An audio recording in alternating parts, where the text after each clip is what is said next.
You're listening to Arival audio recorded live at Arival Bangkok 2019 and distributed here by Tourpreneur.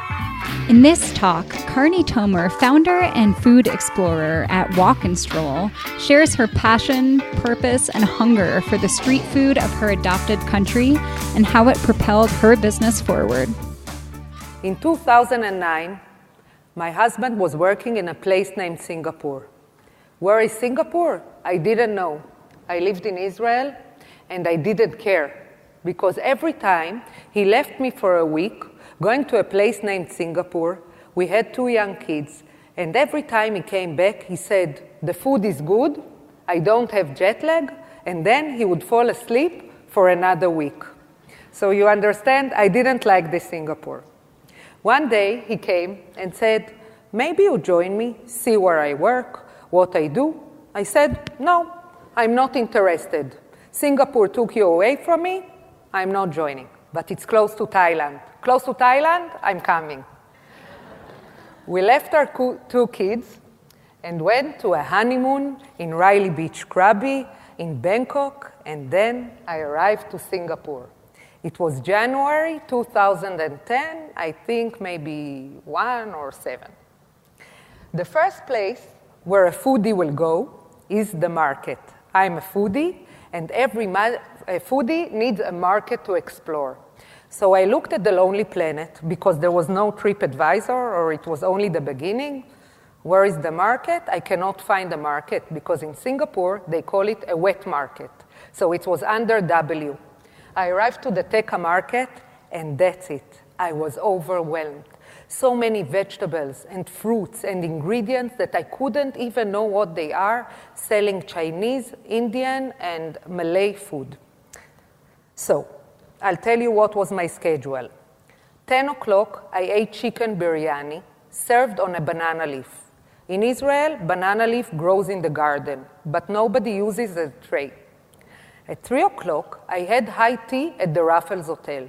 As you can hear from my British accent, I must have my tea with scones every day at 3 o'clock. At 7, we ate huge mud crabs swimming in a sweet, fiery, spicy, delicious sauce. And then you use mantau, which is buns, to dip inside the sauce. To make long story short, after these 3 days in Singapore, my heart was left in Singapore together with my husband. He was there. Suddenly he called me and he said, you won't believe my boss wants us to move to Singapore. Maybe half a year, maybe 1 year. And he was very surprised that his stubborn wife said, yes, I'm coming. We took our 2 kids that didn't know a word in English, and we arrived to Singapore. It was April 2010. The sun was rising. I sent my kids to school, to an international school, to catch some English. And I started eating my way along Singapore. Satay, barbecue stingray, sotong, and laksa. After 10 days, I got pregnant. Be careful, ladies. The food in Singapore is too good. Okay, so a pregnant woman has cravings. I missed my grandmother cooking, I missed my mother cooking, and I started cooking Israeli food. It became very successful, so I opened a small cooking cooking school at my home, making hummus and pita and falafel. But this is not what I wanted to do. I wanted to learn everything about the gastronomic paradise of Singapore. So I started doing research, learning about the Chinese, Malay, Indian, Indonesian cuisine. I read all the blogs, all the books, all the TV channels, everything I need until I became an expert. And then I had to practice. So who are my first clients? Mother-in-law. Hi, my mother-in-law is coming to Singapore. Can you take her for a tour? You don't have to bring her back. Maybe after 2 days. So they were my first clients, and it was very well.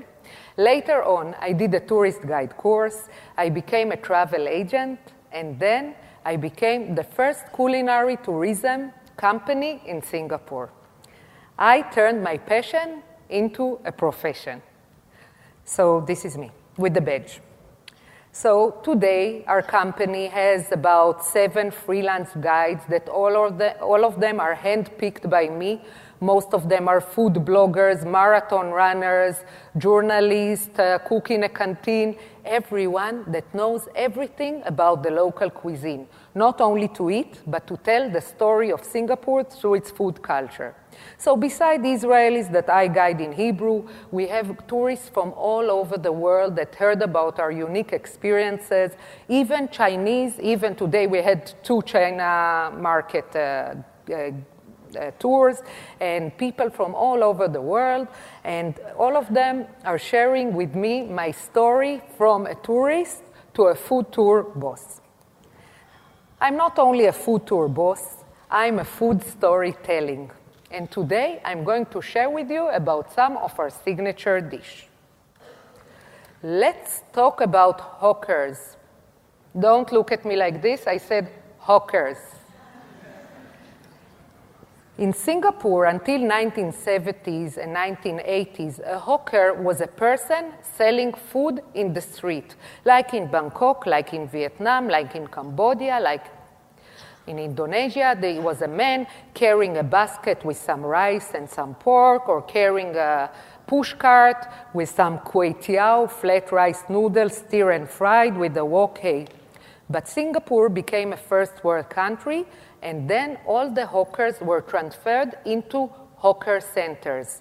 In Singapore, you will find the best hawker centers all around the country serving, look at this delicious food, carrot cake, mee siam, nasi lemak, chicken rice. Now, don't look at me like this, that I'm so clever, but I was a tourist before 9 years, and my guests are tourists, and they were calling me, and they say, what's going on in this hawker? I don't know what to choose. Is it vegan? Is it vegetarian? Is it kosher? Is it halal? What are they serving here? I don't know. Everything is, of course, delicious and tasty and organized and clean, but how can you choose? So we created, my first tour was a hawker center discovery. And today, we feed people from all over the world. We bring them to a with the local experience. We sit at the hawker. We buy for them the food. We tell them the story of the food and the taste and everything. But today, I want to share with you that the food is not the only story that we tell during this hawker center discovery, because we have bigger stars than the food. These are the hawkers. You can see Zul, the king of the prata, and Melvin, that makes a very traditional Teochew, intestines organ, pig organ delight, served as a Japanese bento, because he's the next generation of hawker. And Ben, that is delicious noodle story, is in the Bib Gourmand of the Michelin Guide.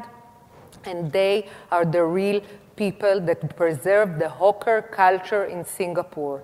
They are the ones that wake up at 5 a.m. in the morning to boil the stock, to clean the pig skin, to chop everything, to work in an unair-conditioned environment, and work very, very hard to serve the best dishes in Singapore.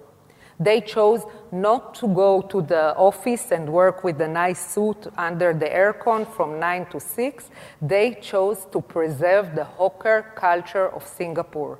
So when I tell my guides about you are now having a hawker center discovery, don't talk.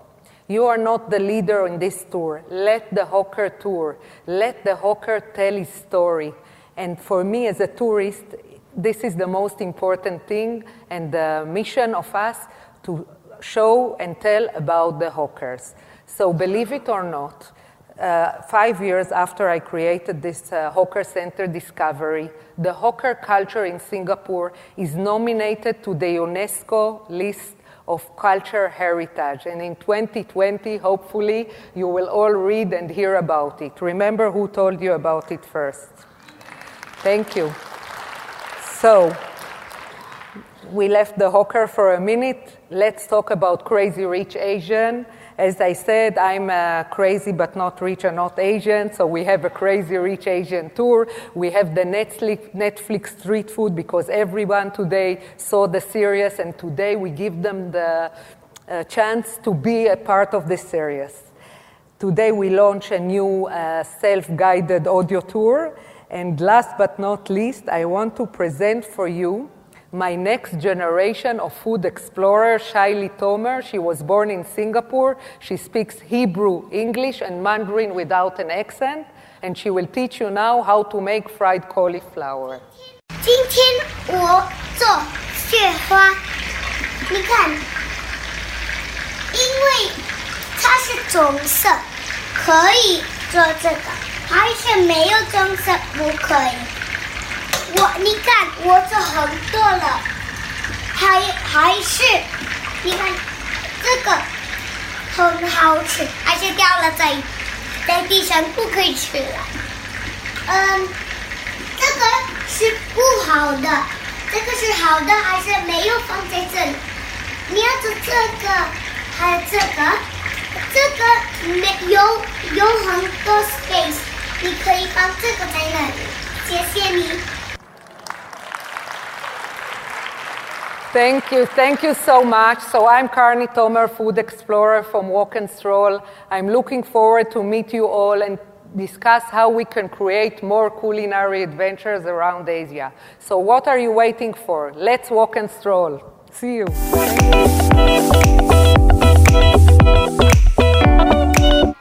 We hope you enjoyed this session from Arival, the only event dedicated to creators and sellers of tours, activities, and attractions. Head to arivalevent.com to register for upcoming conferences around the globe. And for insights into the in-destination industry, head to arival.travel.